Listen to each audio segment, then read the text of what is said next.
gente, tudo bem? Eu sou a Thalia Pinheiro e bem-vindos ao meu canal.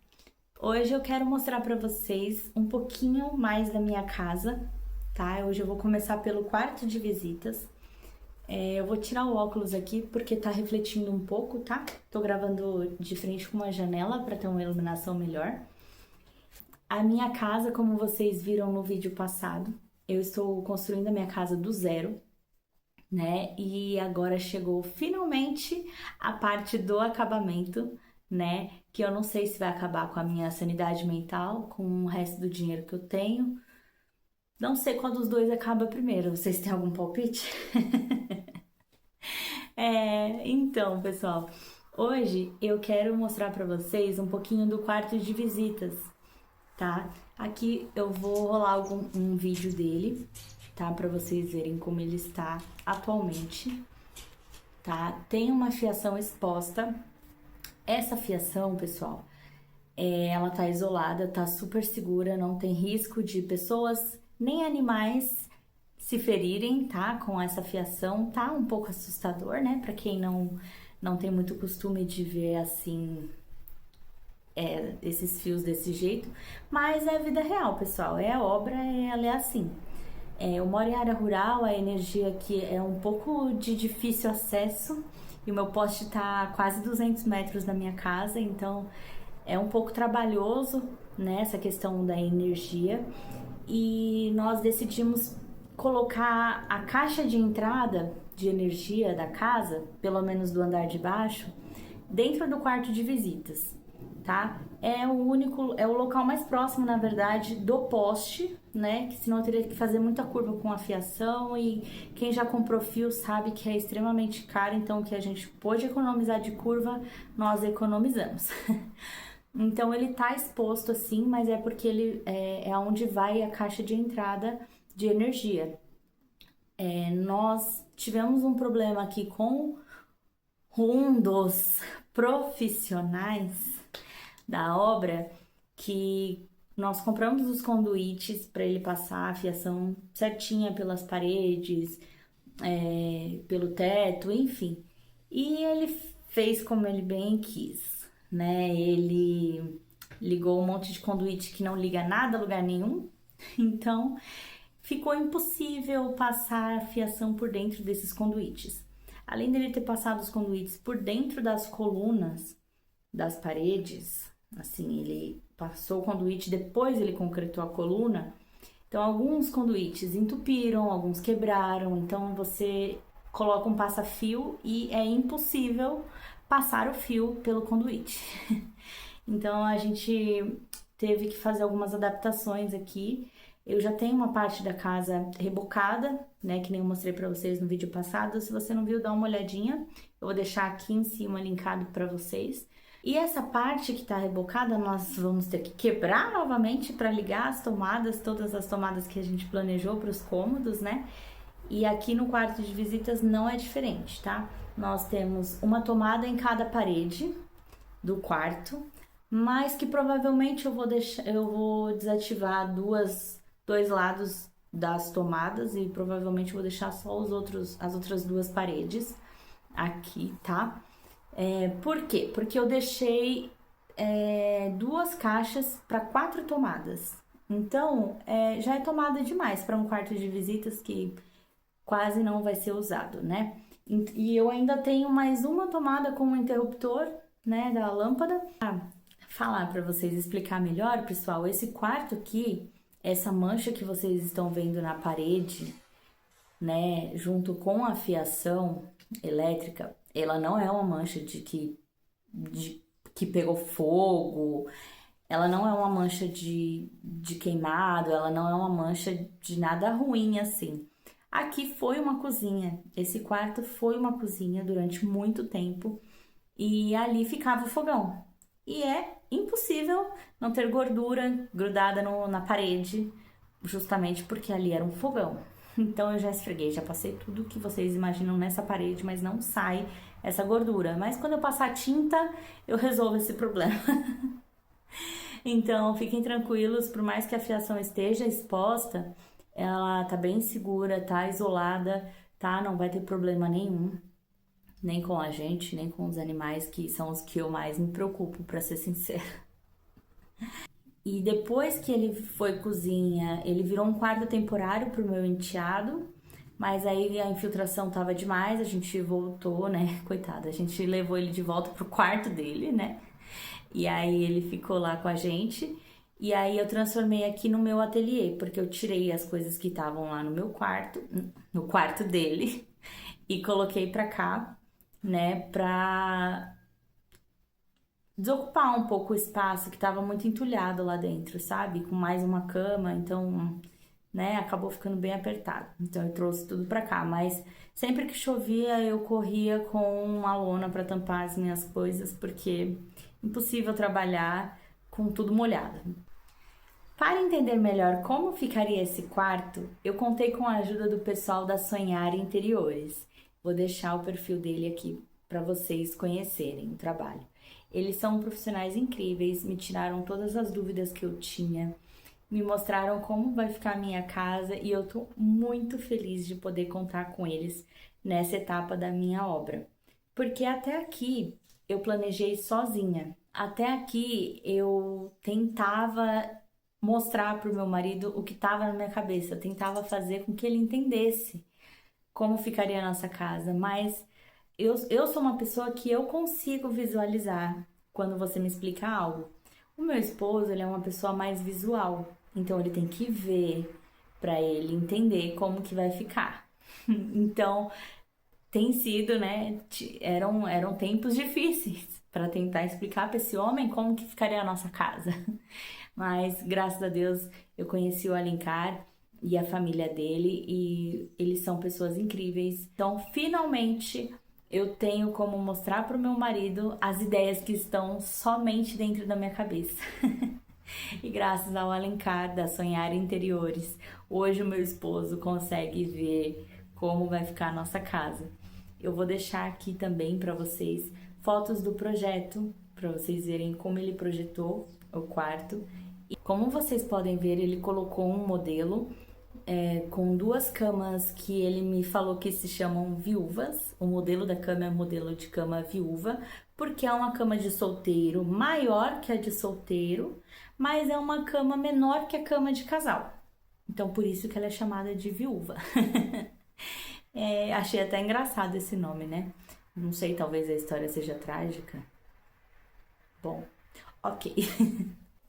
Então ele colocou cores bem legais, que eu queria uma ideia de cores assim. Então ficou bem bonito, uma ideia bem legal assim, mas eu já adianto para vocês que não vai ser assim na vida real, porque um projeto é uma ideia de como pode ser feito. Não significa que porque no projeto está dessa forma, tem que ser exatamente dessa forma, não. Como ele mesmo me explicou, o projeto ele serve como um caminho, né? Serve como uma direção para você tomar no decorrer da sua obra, para tomar as melhores decisões, seguir os passos. Às vezes tem algum acabamento no projeto que você gosta muito, igual da minha fachada, que vocês vão ver mais para frente nos próximos vídeos. Então ele colocou um acabamento que eu gostei muito, então é uma ideia que eu quero, mesmo que eu adotei, eu quero para minha casa, mas tem algumas ideias que não vão condizer com a realidade, né? Ainda hoje não, né? Mas quem sabe no futuro. Então, para esse quarto, eu pensei em utilizar as camas que eu já tenho. Aqui eu estou sentada numa cama de solteiro. Atrás de mim tem um colchão de casal, tá? A gente usa quando as visitas vêm aqui em casa, tem um espaço assim para todo mundo deitar, confortável, e é isso que a gente quer.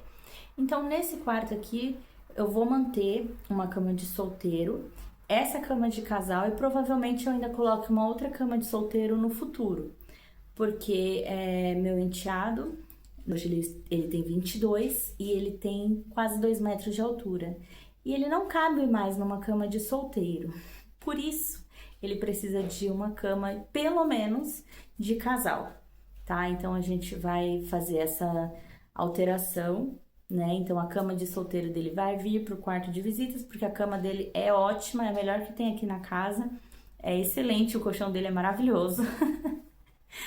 E eu vou colocar a cama dele aqui no quarto de visitas junto com as outras duas camas, esse colchão de casal e essa cama de solteiro, que futuramente eu mostro pra vocês como vai ficar, tá bom?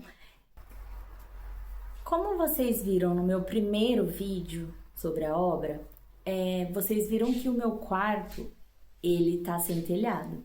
Então, isso acaba influenciando aqui nos andares de baixo, tá? Eu tenho uma viga aqui em cima do teto aqui que ela tá com um pouco de umidade. Então, a gente já fez o contrapiso lá em cima, deu uma boa segurada na água, porque antes a nossa laje, ela tinha uma casquinha só de concreto, porque fomos por alguns profissionais, né? Mas se eu for contar aqui a quantidade de vezes que nós fomos roubados, vocês não acreditam. Então, só quem faz obra entende, né? Então, eu não posso nem recomendar nenhum profissional que passou por aqui, pelo menos por enquanto, né? Eu não posso recomendar nenhum profissional porque eu não encontrei nenhum profissional. Mas enfim, aqui no quarto tinha muita infiltração por conta da laje estar fina demais, né? Tinha algumas rachaduras na laje também. O pedreiro, nós compramos a malha, uma malha para colocar na laje antes de bater o concreto e elas não foram colocadas. Então acabou que a laje selou no quarto do meu enteado. Como vocês viram, no quarto dele tem uma viga de aço no meio do quarto, por conta disso, pela laje ter selado, né? E nesse quarto aqui, como ele é um pouco menor de largura, né? Ele não selou. Porém, era o cômodo que mais tinha infiltração, né? Agora nós resolvemos isso fazendo um contrapiso lá em cima, mas também é uma coisa temporária, porque o cimento ele infiltra mesmo, não tem como. Mas nós já conseguimos resolver boa parte do problema, porque aqui quando chovia o quarto ficava alagado. Eu vou ver se eu encontro alguma imagem e eu coloco para vocês. E como aqui é terra, né, tudo com água assim pingando ficava cheio de barro, não tem jeito, né? Eu tenho os gatos, eles entram e saem de casa assim, então vem com a patinha aqui suja, a gente mesmo sai de casa, entrava aqui no quarto. E agora com a laje lá deu uma boa melhorada. Só que a parede ainda tá bem manchada. Eu tô olhando aqui, tá, pessoal? Tô dentro do quarto de visitas, né? Então eu estou olhando aqui pra parede nesse momento. Ela ainda está bem úmida.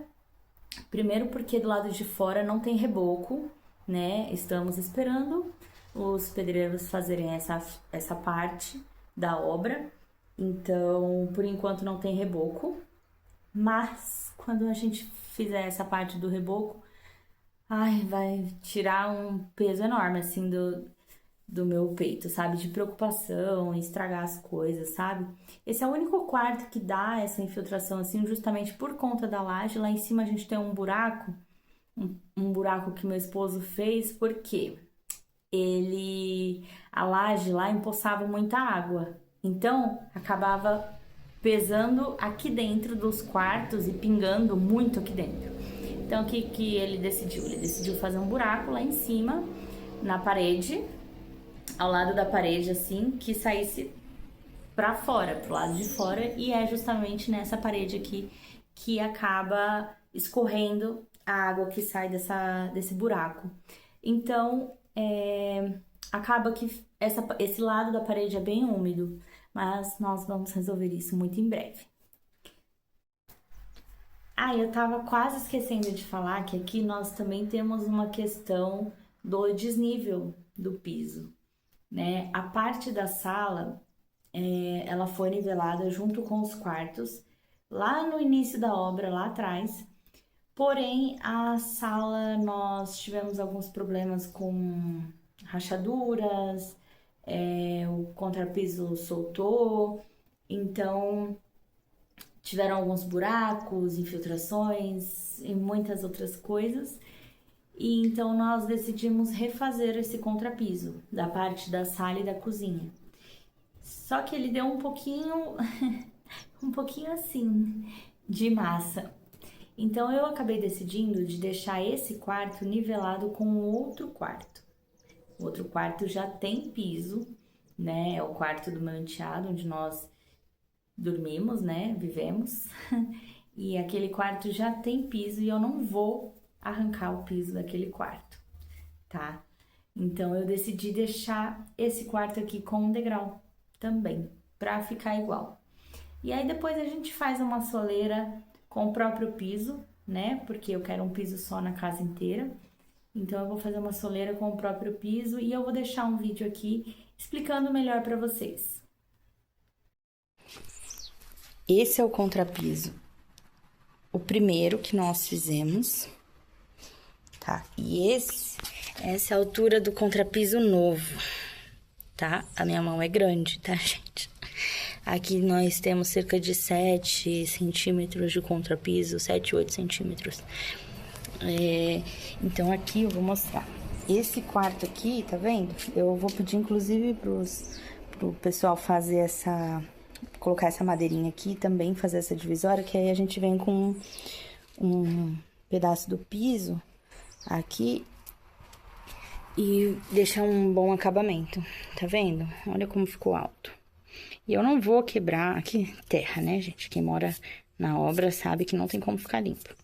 Aqui eu não vou quebrar esse piso, o chão tá feito, o chão tá pronto, sabe? Então, eu não pretendo quebrar esse contrapiso. Então, eu vou deixar um degrau aqui, pra ele não ficar muito diferente, eu vou deixar esse degrau aqui também. Então, é isso, pessoal. Eu conto com vocês para comentar aqui embaixo o que mais vocês gostaram desse vídeo, o que vocês têm preocupações, medos, enfim, vocês também têm medo da fiação exposta, sim. Eu já tive, viu, gente? Vou contar pra vocês que eu já tive mais medo. Mas hoje em dia eu já até sei isolar fio, sei fazer extensão, sei ligar uma lâmpada, sei ligar a tomada. Então, assim, coisas que você aprende na obra. Morando na obra, porque você precisa aprender, né? Então, se você gostou desse tipo de conteúdo, se você gostou desse vídeo, comenta aqui que eu vou continuar postando mais. E qual o próximo cômodo que vocês gostariam de ver? Fala aqui pra mim. Valeu e tchau, tchau!